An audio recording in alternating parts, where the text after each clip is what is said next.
generalidades del campo visual. Entonces, para empezar, tenemos como introducción que el campo visual se va a definir como el área de visión vista con los dos ojos abiertos fijos hacia un punto. Las dimensiones del campo visual se definen en relación a la fijación central. Entonces, por ejemplo, en la imagen tenemos de que donde están los binoculares estaría una persona parada teniendo su campo visual como que en forma de un triángulo, siendo el ápice donde él se encuentra y la base de este triángulo el campo visual que sería visto por él. Y otro ejemplo para poder más o menos saber nuestro campo visual es como estamos nosotros ahorita. Nuestro campo visual sería la computadora o hacia donde nosotros tenemos dirigida las miradas y tal vez un poco hacia los laterales. Entonces el campo visual tiene sus propias extensiones y estas las vamos a medir en grados. Tenemos que el lado nasal, que en esta imagen está indicada con la línea celeste, va a medir en nasal y superior 60 grados. El lado temporal va a medir entre 90 y 100 grados y el grado inferior de nuestro campo visual va a medir 70 grados. Entonces, para comprender un poco más cómo pasan esto hacia nuestro campo visual, ya el examen, vamos a tener la descripción de traquinear. Esta descripción nos habla de una isla que va a estar rodeada por un mar de ceguera, que es esta imagen que les pongo acá como la isla, donde vamos a tener el pico más alto, que va a ser la fobia y va a ser el punto de mayor visión, que va a estar como a 60 grados.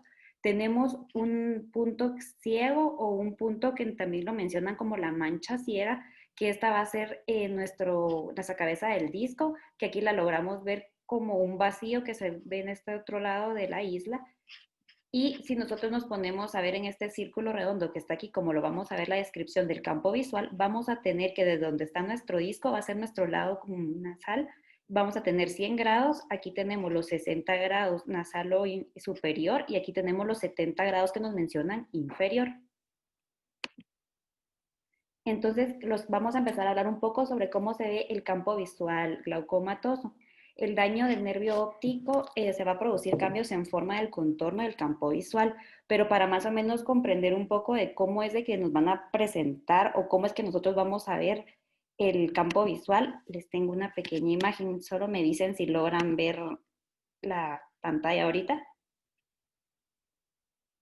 Solo dice campo visual glaucomatoso.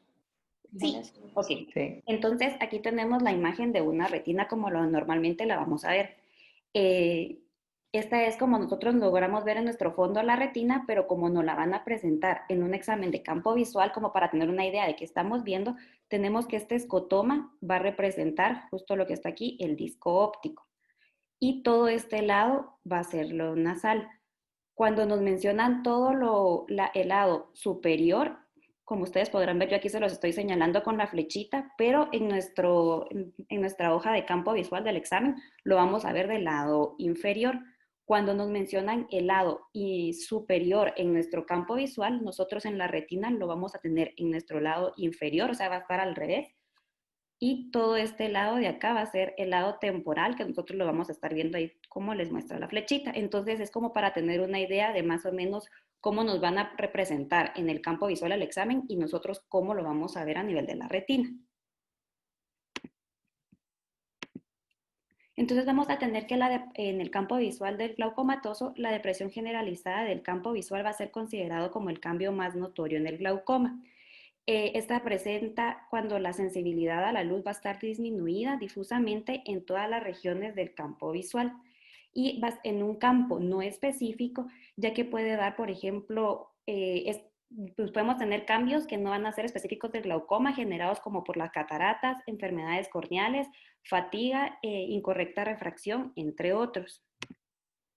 Entonces, los defectos de haz de fibras nerviosas que vamos a encontrar, vamos a tener que los daños glaucomatosos del nervio óptico van a hacer cambios en la anatomía del nervio óptico y la capa de fibras. Las fibras nerviosas se van a encontrar radial a la cabeza del nervio óptico y van a estar distribuidas de manera arcuata alrededor de la región foveal. Entonces, para esta de acá es como nosotros vamos a lograr ver cómo se encuentran las fibras nerviosas a nivel de la retina. Entonces vamos a tener la distribución de las fibras nerviosas de esta manera.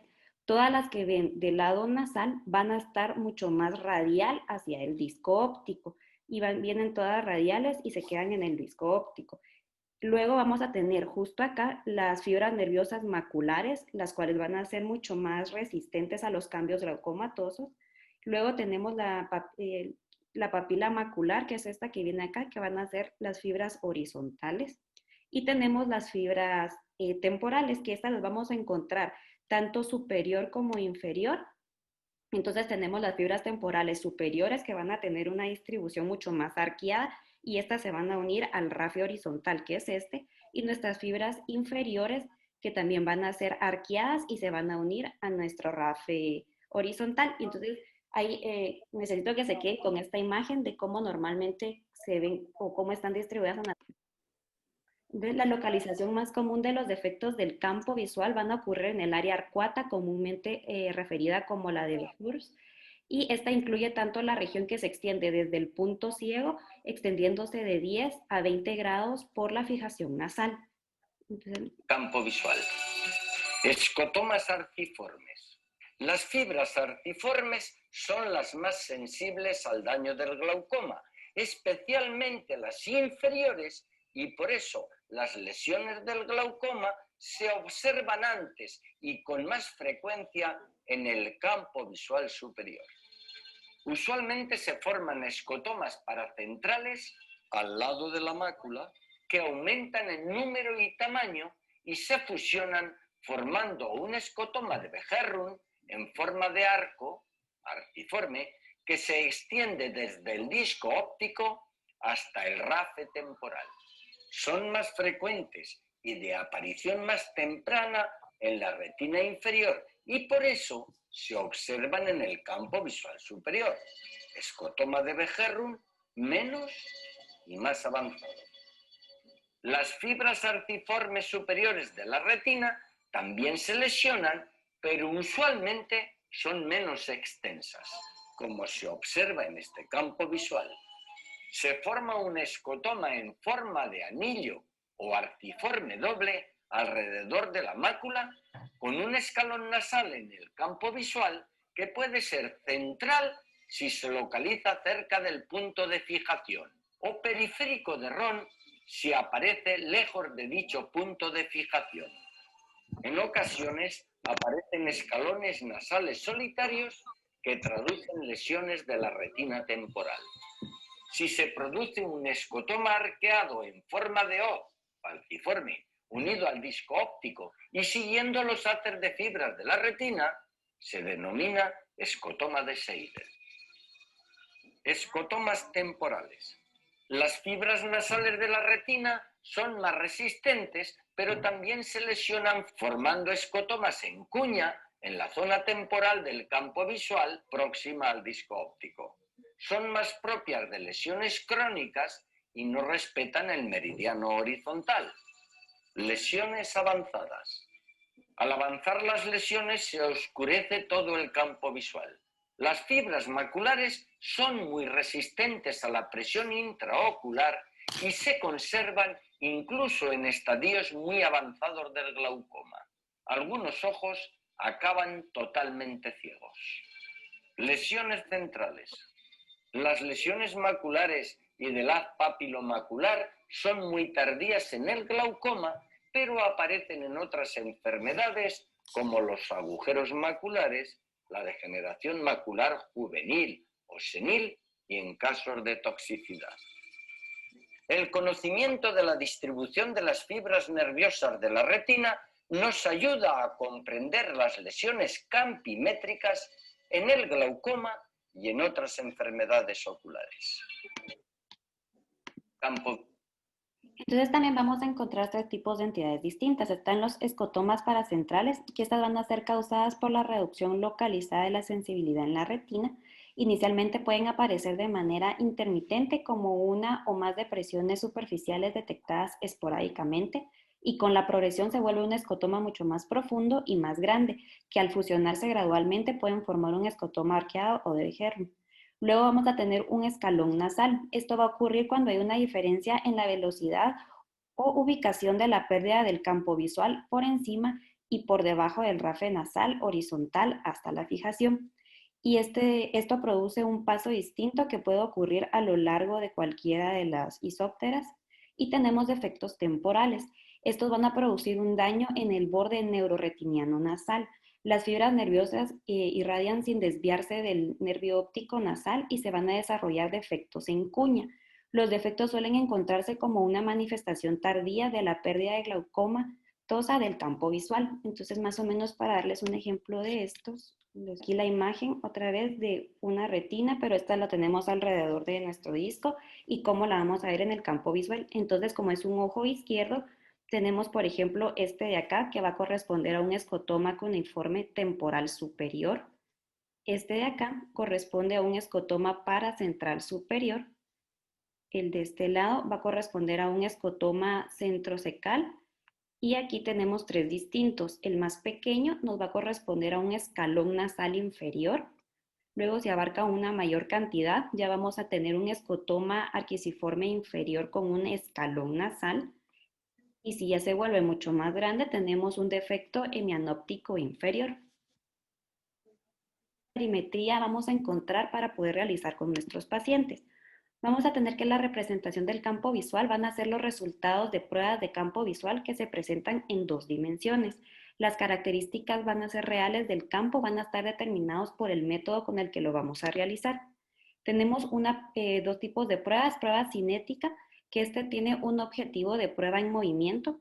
Lo que va a hacer es que el objetivo generalmente es una luz de tamaño e intensidad variable que va a ser proyectada sobre un fondo iluminado uniformemente que se mueve desde un área no visible hacia un área visible. La ubicación se va a registrar cuando el paciente puede ver el objeto y el proceso se repite hasta que se determina un límite entre lo que puede ver y no puede ver. Luego tenemos las pruebas estáticas.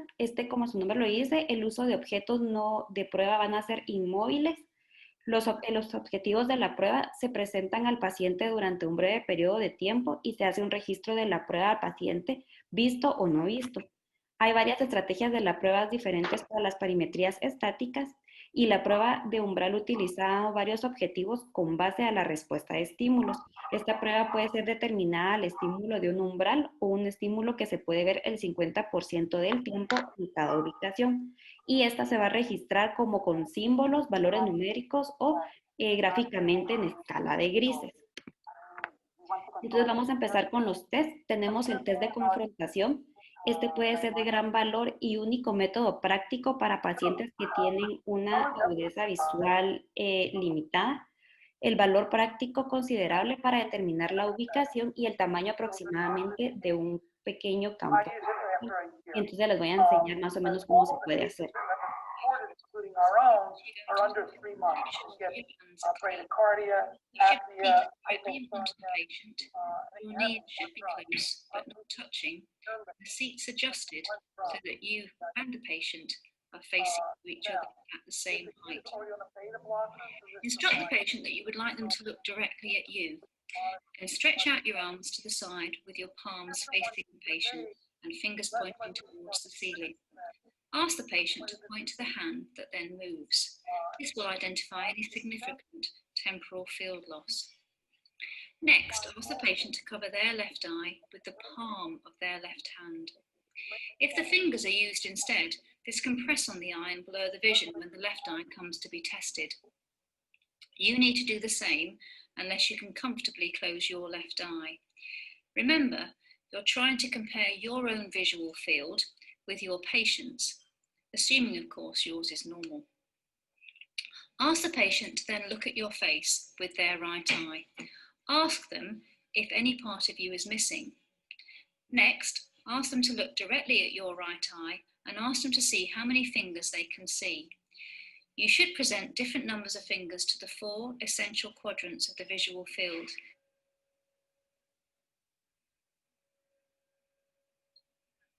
Next, ask the patient to relax, hands down, blink and repeat as above on the left eye.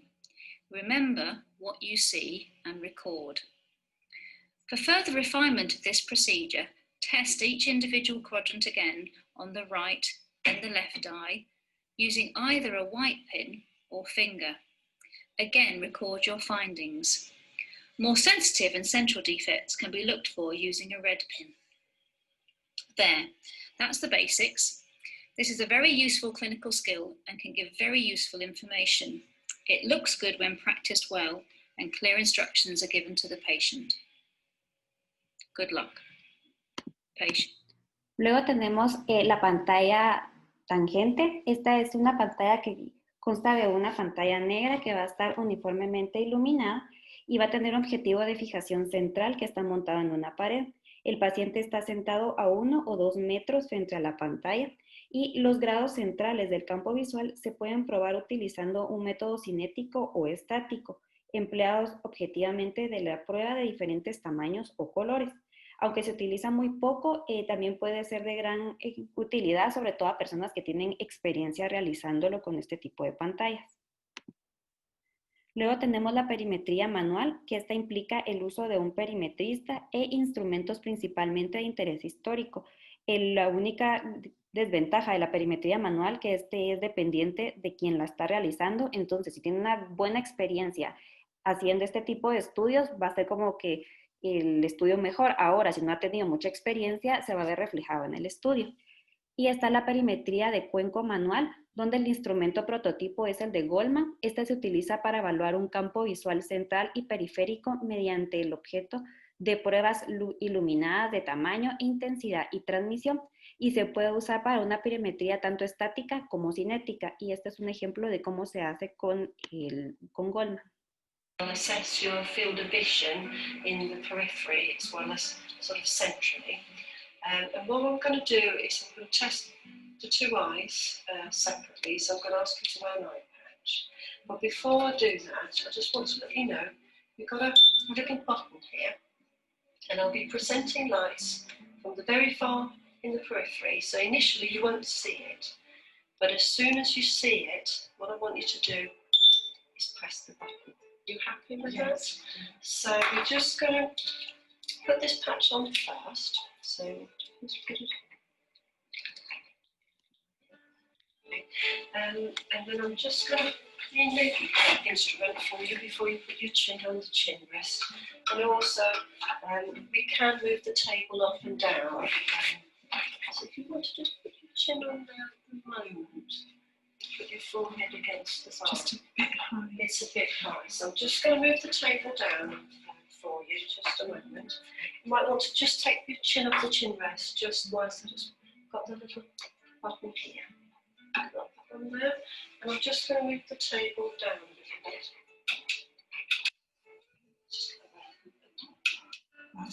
bit. Is that okay there? So to do this, if you just sit back for a moment again, to do this test, I need to switch off the light. Okay, so I'm going to just go and switch off the lights now.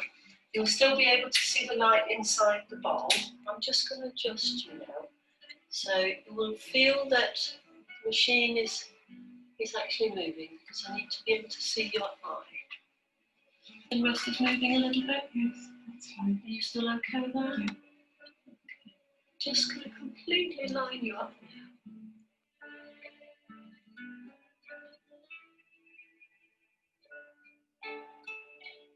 Okay, so what I'm going to do is I'm going to show you a little light. Can you see there's a little circular white light there? Yes. Good. This is the light I'm going to move from the sort of outside your field of vision, and then once you see it, I want you to press the button. Again, look in the centre. See the light.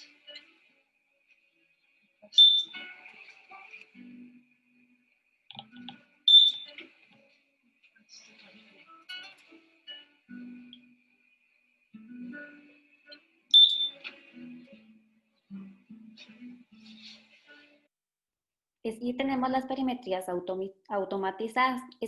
Se utilizan objetos tanto estáticos y emplean estrategias de umbral o supraumbral. Pero para este tipo de perimetrías necesitamos primero examinar el tamaño de la pupila, ya que de ser pupilas menores a 3 milímetros van a requerir dilatación para evitar una depresión por artefacto. Hay que ver también los errores refractivos, porque esos también nos pueden causar unos falsos datos. la fijación del paciente y estos tipos de pruebas van a tener una fiabilidad y utilidad de la prueba, que esto va a ser dependiente de cómo manejamos, cómo se condujo la prueba. Hay causas que nos pueden causar unas pruebas como que sean con falsos positivos o falsos negativos. Dentro de estas causas tenemos los errores refractivos, una corrección cercana inapropiada, algún problema o artefacto a nivel del párpado, un artefacto a nivel de los lentes, sobre todo las personas que llevan con lentes, fatiga o estrés, los pacientes que se encuentran en movimiento, como ya les había mencionado, una pupila miótica, algún problema cognitivo que tenga el paciente o algún test que le hicieron antes para dilatar la pupila. Entonces, los índices de fiabilidad que van a tener estas perimetrías van a tener, primero vamos a encontrar las fluctuaciones a corto plazo. Estas van a representar la variabilidad intraprueba. Durante la prueba se vuelven a probar varias ubicaciones y se determinan las diferencias de los valores de umbral en estas ubicaciones. Cuando este valor es anormalmente alto, se puede representar una falta de atención o confiabilidad por parte del paciente y alternativamente pueden ocurrir grandes cantidades de fluctuaciones a corto plazo como resultado de un daño extenso en el campo visual. Entonces, esta prueba nos van a dar tres tipos de pérdidas o de falsos que tenemos. Vamos a tener los falsos positivos, que estas son respuestas del paciente cuando no se presenta ningún objeto y esta va a estar sujeta a emociones del paciente. Entonces, en estos casos, los pacientes se pueden encontrar muy ansiosos y por eso darle que están viendo a cada rato el estímulo, que en realidad no están bien. Entonces, por lo tanto, se le debe de explicar bien al paciente que solo tiene que dar apachar cuando le aparezca el estímulo y no antes, y tratarlo de tranquilizar para que sepa a lo que va al estudio.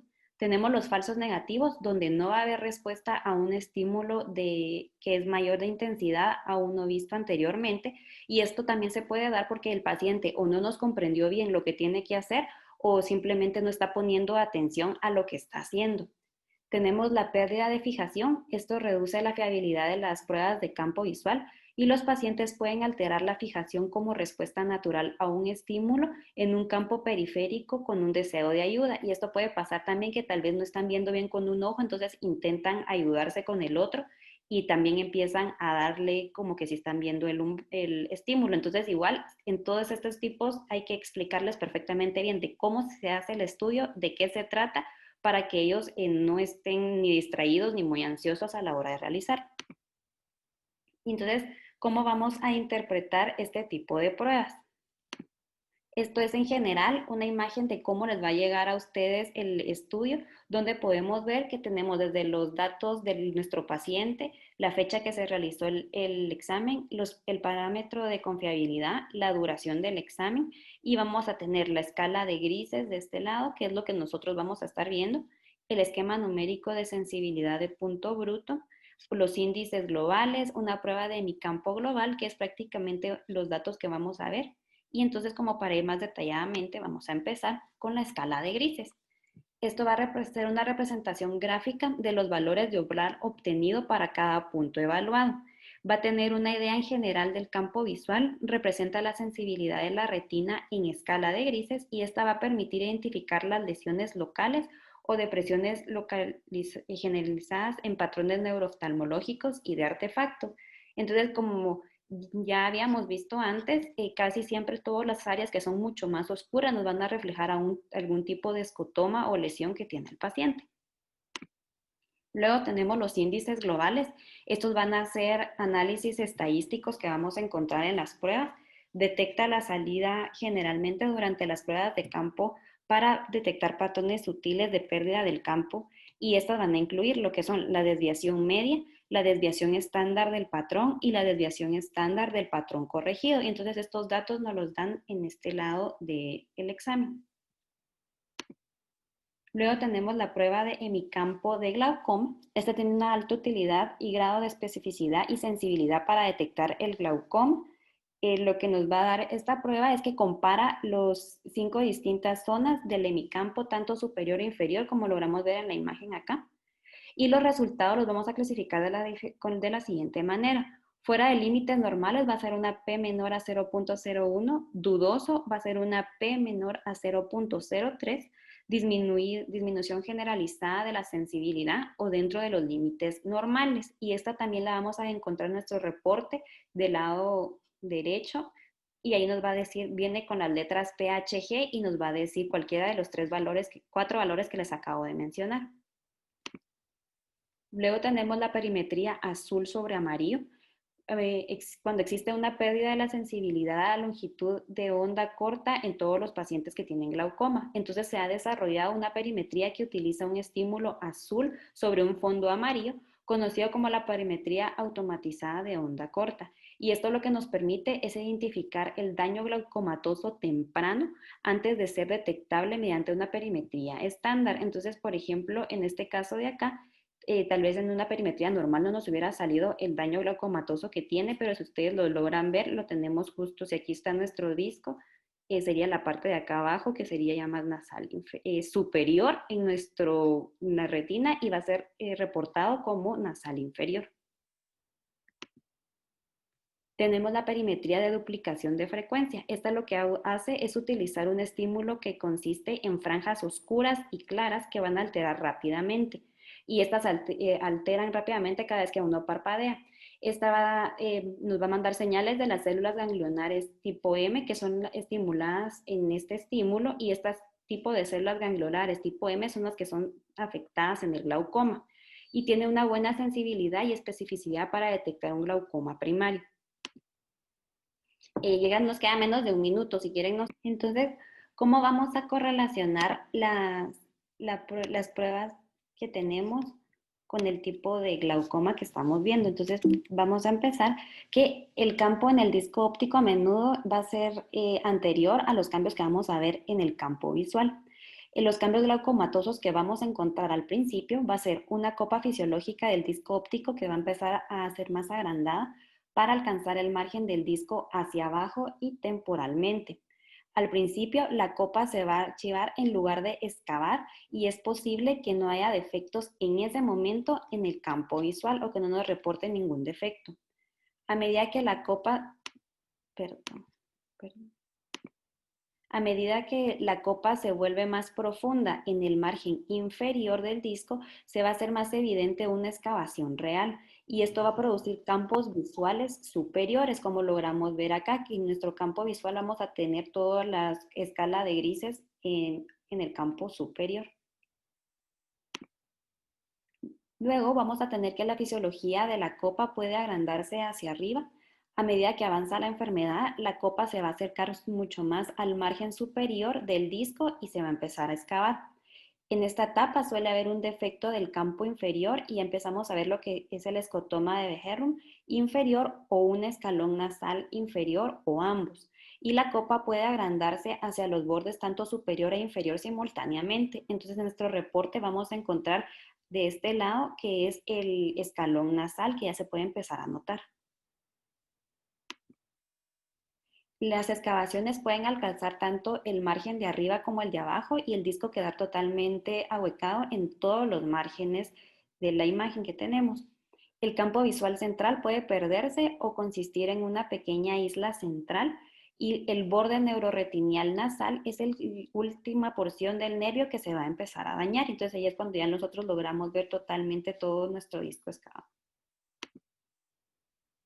Pero ¿qué es lo que pasa qué es lo que vamos a buscar en un paciente con glaucoma que tiene controlada la apio, pero aún así sigue con disminución de nuestro campo visual? Entonces hay que pensar en otras cosas que nos pueden estar causando este tipo de lesiones que no van a ser necesariamente el glaucoma ni el pio. Entonces entre esas vamos a tener, lo más común asociado son problemas vasculares como oclusión de la vena vascular, desprendimientos de retina y en este caso tenemos a un paciente que va a tener una pérdida del campo visual inferior que en nuestra retina, pero superior representado en nuestro campo visual por una retinopatía diabética proliferativa con un daño a nivel vascular. Entonces no hay que quedarnos solo pensando en que los cambios en el campo visual va a ser solo por el glaucoma, sino que investigar un poco más qué otras causas lo puede estar teniendo. El campo visual en el glaucoma con tensión normal. Entonces, a medida que avanza la enfermedad, va a afectar la visión central. El nervio óptico va a representar muescas focales y la caída de la capa de fibras nerviosas en el área correspondiente. Y ahí van a ser propensos a experimentar lo que son hemorragias en el disco. Si nosotros encontramos hemorragias en el disco, esto ya nos va a dar señal de una progresión de la enfermedad. Entonces vamos a tener cambios a nivel del disco a pesar de que tenemos nuestra tensión normal. Y ya podemos ver en esta imagen del campo visual cómo ya se está empezando a llenar casi todo de escotomas. Pérdida del campo visual avanzada. Entonces vamos a tener las islas centrales y temporales. Esto va a suceder cuando el glaucoma se vuelve muy avanzado. Los pacientes solo van a ver una pequeña isla central y en las vistas se deben de preguntar, cada vez que el paciente nos visita, hay que preguntarle si ha notado algún tipo de cambio, aunque para nosotros es muy pequeño lo que él está viendo o es como una isla o una visión más tubular. Para el paciente sí suele ser significativos esos cambios. Entonces, siempre que nos llegue un paciente, hay que preguntarle si para él sigue viendo igual que la última vez que nos visitó o le ha disminuido lo que está viendo. Si existe un cambio, se debe de tener un umbral bajo para intervenir y reducir aún así más la PIO. Y se debe realizar evaluaciones de campo visual mucho más frecuentes. Entonces, en la imagen de acá tenemos en nuestra escala de grises ya con prácticamente casi todo nuestro campo visual tomado y solo el área más foveal macular que todavía no se ha tomado porque, como recordamos, ahí tenemos las fibras que son mucho más resistentes, entonces son las últimas en ser tomadas. ¿Con qué frecuencia vamos a estar citando a nuestros pacientes y pidiéndoles exámenes para el campo visual? Las pruebas iniciales del campo visual no las vamos a hacer tomadas como exámenes de referencia, por lo tanto vamos a requerir 2 o más exámenes antes de que podamos tomar uno de ellos como referencias para futuro. Las pruebas se pueden repetir en semanas, meses, de 9 a 15 meses o en años, en casos en que la PIO, el estado del nervio y los campos visuales han mantenido estables durante un año. Ahora, si tenemos cambios intermedios en un campo visual, debemos repetir dentro de semanas o meses para poder confirmar el hallazgo. Y si tenemos una pérdida visual avanzada, es aconsejable repetirle los exámenes de 2 a 4 meses. Y eso era todo lo que les tenía de la clase. No sé si alguien tiene alguna duda.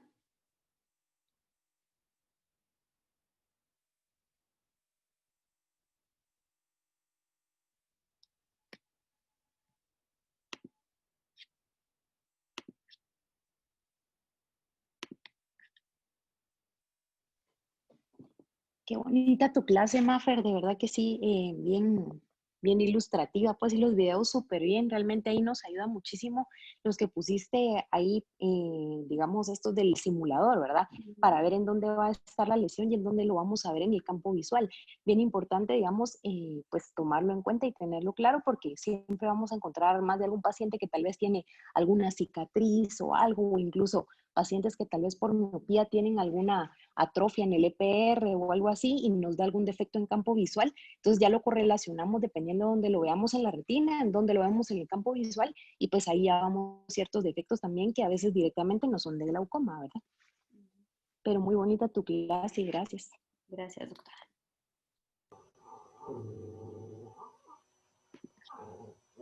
Bueno, entonces continuando, el artículo que les presento el día de hoy fue una correlación que hicieron entre el grosor corneal central, la presión intraocular y afectaciones glaucomatosas del campo visual. Este es un artículo que fue realizado en España.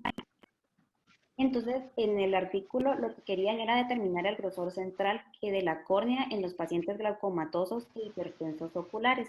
El estudio se realizó en un estudio de casos y controles donde tuvieron 150 ojos de 150 pacientes divididos en 3 grupos. Los que se encontraban normales, que eran 47 ojos, hipertensos 35 y glaucomatosos 68. A todos ellos se les tomó lo que era la presión intraocular con Goldman, se les hizo una campimetría, la medida del grosor corneal, para luego poderlos intercalar. Y los resultados fueron los siguientes, que el grosor corneal en los pacientes glaucomatosos era de 526 micras, perdón, el grosor corneal en pacientes hipertensos era de 560 micras y en sujetos normales era de 556, por lo cual llegaron a la conclusión de que en los pacientes glaucomatosos disminuía el grosor corneal, Junto con eso, luego lo interpolaron con las pruebas de campo visual y los pacientes leucomatosos con una pérdida del campo visual avanzada iban a cursar con córneas mucho más delgadas que aquellos que tenían alteraciones campinóticas iniciales o moderadas.